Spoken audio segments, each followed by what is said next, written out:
a few weeks ago, I was in my studio in Paris, and the phone rang, and I heard, "Hey, JR, you won the TED Prize 2011. You have to make a wish to save the world." I was lost. I mean, I can't save the world. Nobody can. The world is fucked up. Come on. You have dictators, ruling the world. Population is growing by millions. There's no more fish in the sea. The North Pole is melting. And as the last TED Prize winner said, we're all becoming fat. Except maybe French people. So, whatever.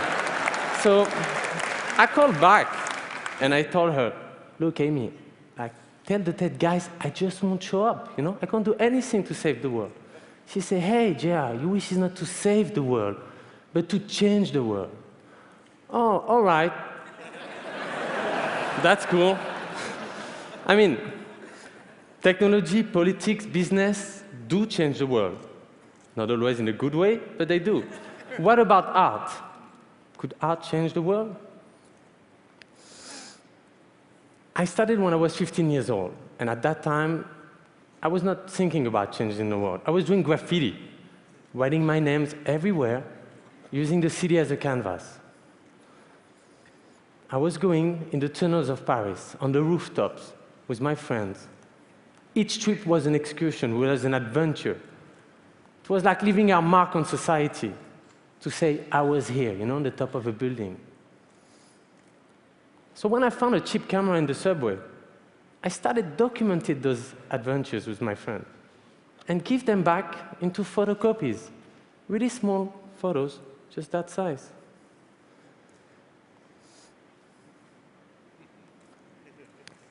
That's how, at 17 years old, I started pasting them. And I did my first expo de rue, which means sidewalk gallery.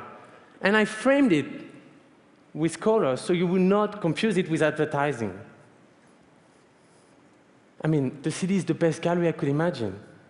I would never have to make a book and then present it to a gallery and let them decide if my work was, nice enough to show it to people.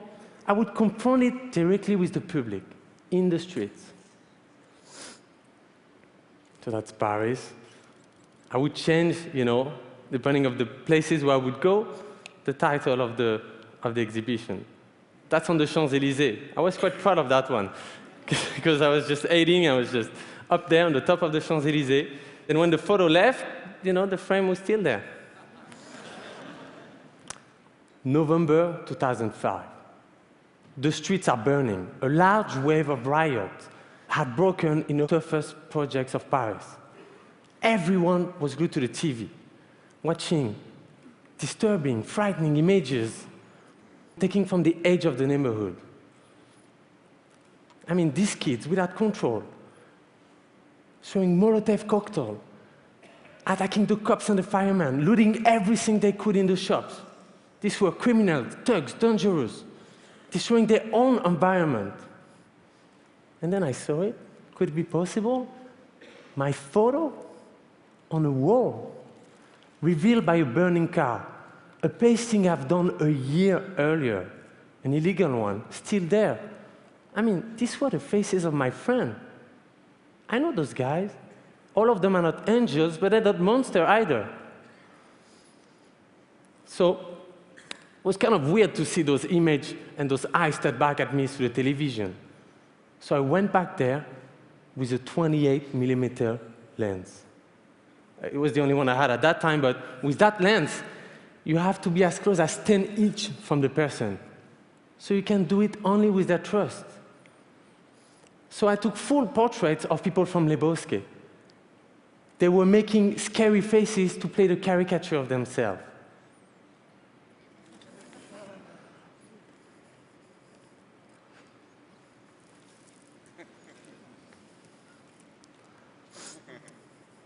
And then I pasted huge poster everywhere in the bourgeois area of Paris with their name, age, even building number of these guys.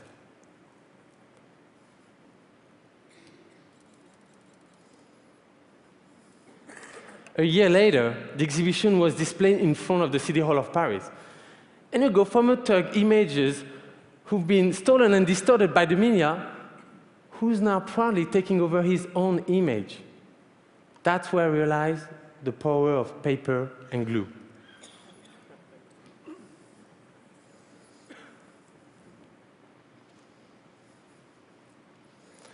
So could art change the world? A year later, I was listening to all the noise about the Middle East conflict. I mean, at that time, trust me, they were only referring to the Israeli and Palestinian conflict. So with my friend Marco, we decided to go there and see who are the real Palestinians and who are the real Israelis. Are they so different? When we got there, we just went in the street, started talking with people everywhere, and we realized that things were a bit different from the rhetoric we heard in the media. So we decided to take portraits of Palestinians and Israelis doing the same jobs. Taxi driver, lawyer, cooks. Ask them to make a face as a sign of commitment. Not a smile that really doesn't tell about who you are and what you feel. They all accepted to be pasted next to the other. I decided to paste in 8 Israeli and Palestinian cities. And on both sides of the wall, we launched the biggest illegal art exhibition ever. We called the project Face to Face. The experts say, no way. the people will not accept. The army will shoot you. The Hamas will kidnap you. We say, OK, let's try and push as far as we can. I love the way that people will ask me, how big will be my photo? Oh, it will be as big as your house. When we did the wall, we did the Palestinian side. So we arrived with just ladders, and we realized that they were not high enough, you know? And so a Palestinian guy said, OK, calm down, no way, I'm going to find you a solution. So he went to the Church of Nativity and bring back an old ladder that was so old that it could have seen Jesus being born. We did face-to-face with only 6 friends, 2 ladders, 2 brushes, a rented car, a camera, and 20,000 square feet of paper. We had all sorts of help from all walks of life. OK, for example, that's Palestine. We're in Ramallah right now. We're pasting portraits, so both portraits, in the streets in a crowded market.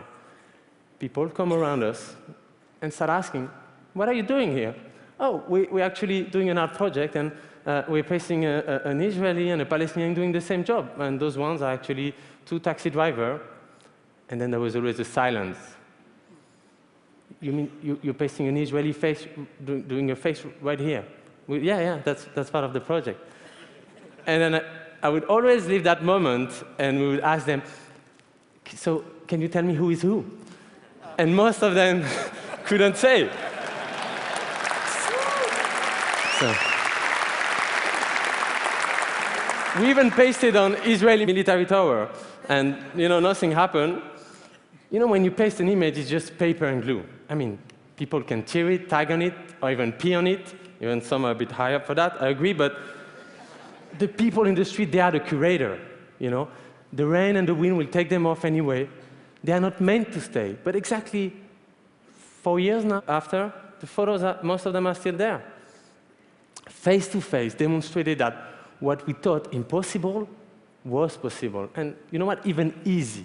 We didn't push the limit. We just showed that they were further than anyone thought. In the Middle East, I experienced my work in places with not much museum. So the reaction in the street were, kind of interesting. So I decided to go further in this direction and go in places where there is 0 museums. When you go around in these developing societies, women are the pillars of their community. But the men are still the one holding the streets. So we're inspired to create a project where men will pay tribute to women by posting their photos. I call that project Women Are Heroes. When I listened to all the stories, everywhere I went on the continents, I couldn't always understand the complicated circumstances of their conflict. I just observed. Sometimes there was no words, no sentence, just tears. I just took their pictures and pasted them.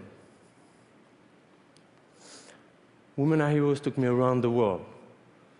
most of the places I went to, I decided to go there because I've heard about it through the media. So for example, in June 2008, I was watching TV in Paris, and then I heard about this terrible thing that happened in Rio de Janeiro, in the first favela of Brazil named Providencia. 3 kids, that was 3 students, were controlled by the army because they were not carrying their papers, and the army took them. And instead of bringing them to the police station, they bring them to an enemy favela, where they got chopped into pieces. I was shocked. All Brazil was shocked. I heard that it was one of the most violent favelas because the largest drug cartel controls it. So I decided to go there.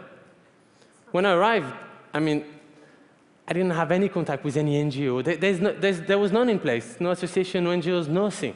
No eyes witness. So we just walked around, and we met a woman. And I showed her my book, and she said, you know what? We're hungry of culture. We need culture up there. So I went up, and I started with the kids.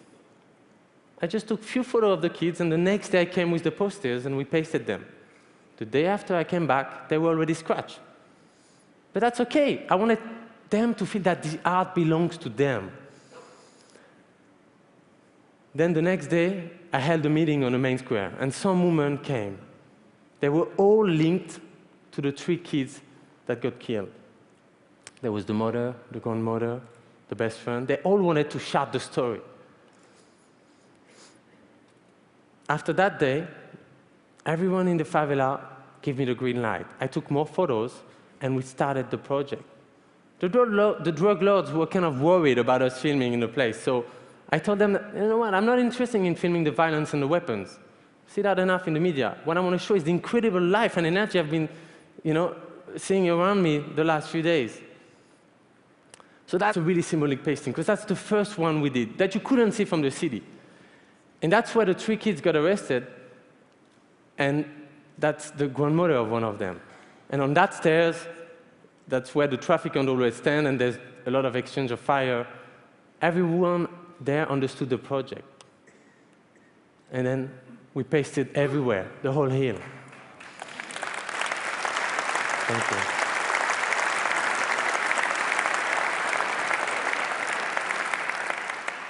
What was interesting is that the media couldn't get in. You should see that. They would have to film us from a really long distance, by helicopter, and then have a really long lens, and we would see ourselves on TV pasting. And they would put a number, please call this number if you know what's going on in Providencia.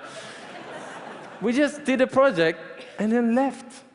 So the media were there, oh, so how can we know about the project? So they had to go and find the women, and get an explanation from them. So you create a bridge between the media and the anonymous woman. We kept traveling. We went to Africa, Sudan, Sierra Leone, Liberia, Kenya. In war-torn places like Monrovia, people come straight to you. They want to know what you're up to. They keep asking you, what is the purpose of your project? Are you an NGO? Are you the media? Art? Just doing art? Some people question, why is it in black and white? Don't you have color in France? Or, they tell you, are these people all dead? Some who understood the project will explain it to others. And to a man who didn't understand, I heard someone say, you've been here for a few hours trying to understand, discussing with your fellows. During that time, you haven't think about what you're going to eat tomorrow. This is art. I think it's people's curiosity that motivates them to come into the project, And then it becomes more. It becomes a desire, a need, an amount. On this bridge, that's in Monrovia, ex-rebel soldier helped us pasting a portrait of a woman that they might have been raped during the war. Women are always the first one targeted during conflict. This is Kibera, Kenya, one of the largest slums of Africa. You might have seen images about the post-election violence that happened there in 2008. This time we covered the roof of the houses, but we didn't use paper. Because paper doesn't prevent the rain from leaking inside the house. Vinyl does. Then art becomes useful. So the people kept it. You know what I love is that, for example, when you see the biggest eye there, there's so much houses inside. And I went there a few months ago, photos are still there, and there was missing a piece of an eye. So I asked the people, what happened? Oh, the guy just moved. It's there on. When the moves were covered, a woman said as a joke, now God can see me. You know, when you look at Kibera now, they look back.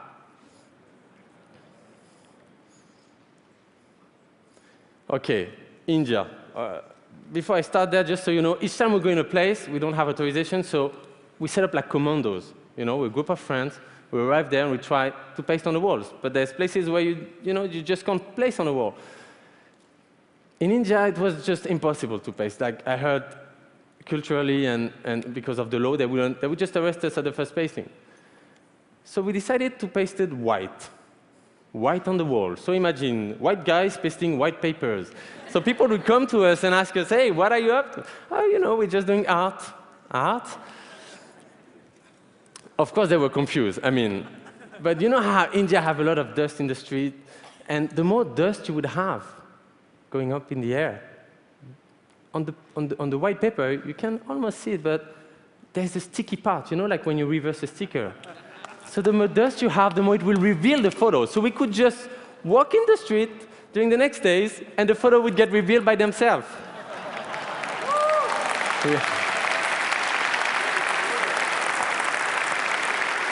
Thank you. So we didn't get caught this time. Each project, that's a film from Women Are Heroes. Okay, for each project we do a film, and most of what you see here, that's a trailer from Women Are Heroes. It's images, photography, taken one after the others.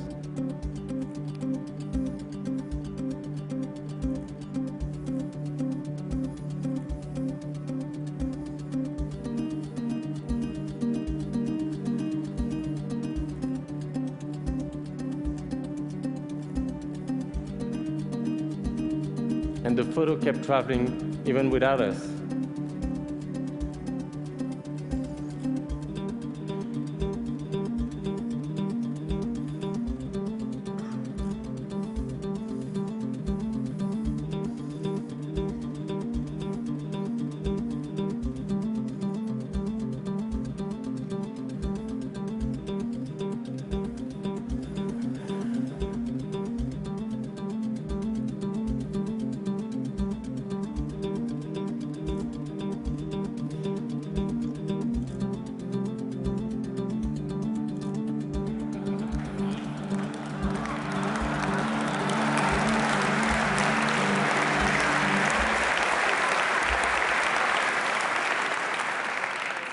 Hopefully you'll see the film and you understand the scope of the project and what the people felt when they saw those photos. Because that's a big part of it. There's layers behind each photo, behind each image. There's the story. Women Are Heroes created a new dynamic in each of the communities. And the women kept that dynamic after we left. For example, we did books, not for sale, that all the community would get. But to get it, they would have to make it signed by one of the women. We did that in most of the places. We go back regularly. And so in Providencia, for example, in the favela, we have a cultural center running there. In Kibera, each year we cover more roofs. Because, of course, when we left, the people say, you know, that was just at the edge of the project, say, hey, what about my roof? So we decided to come the year after and keep doing the project. Really important point for me is that I don't use any brand or corporate sponsors. So I have no responsibility to anyone but myself and the subject. And that is, for me, like one of the most important things in the work. You know, I think today, as much as important as the result is the way you do things. And that have always been a certain part of the world. And what's interesting is that fine line that I have with images and advertising. We just did some pasting in Los Angeles on another project in the last weeks. And I even was invited to cover the MoCA Museum. But yesterday, the city called them and said, look, you're going to have to tear it down, because this can be taken for advertising, and because of the law, it have to be taken down. But tell me, advertising for what? The people I photographed were proud to participate to the project and to have their photo in their community, but they asked me for a promise, basically. They asked me, please, make our story travel with you. So I did. That's Paris. That's Rio. In each place, we build exhibitions with the story and the story travel, and you understand the full scope of the project. That's London, New York. And today, they are with you in Long Beach. All right, recently, I started a public art project where I don't use my artwork anymore. I used Man Ray, Hélène Lévite, Giacomelli, other people's artwork. It doesn't matter today if it's your photo or not. The importance is what you do with the images, the statement it makes where it's pasted. So for example, I pasted the photo of the minaret in Switzerland a few weeks after they voted a law forbidding minarets in the country.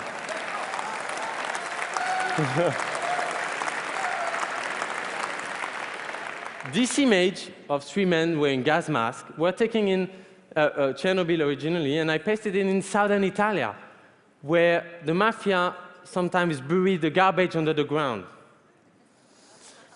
In some way, art can change the world. I mean, art is not supposed to change the world, to change practical things, but to change the perceptions. Art can change the way we see the world.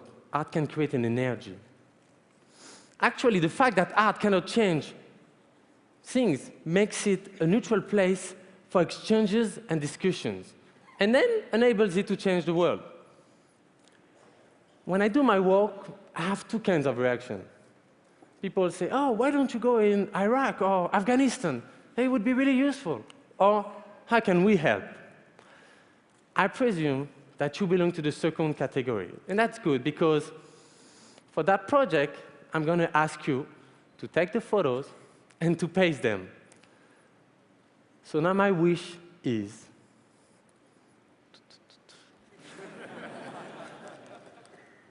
I wish for you to stand up for what you care about. By participating in a global art project, and together we'll turn the world inside out. And this starts right now. Yes, everyone in the room, everyone watching. I wanted that wish to actually start now. So a subject you're passionate about, a person you want to tell the story, or even your own photo. Tell me what you stand for. Take the photo, the portraits, upload it. I'll give you all the details, and I'll send you back your poster.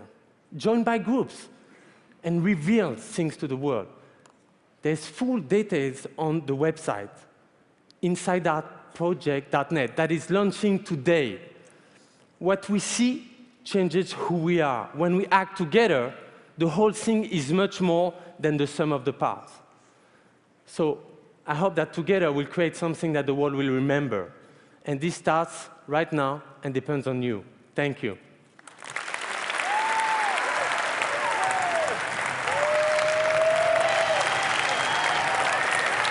Thank you.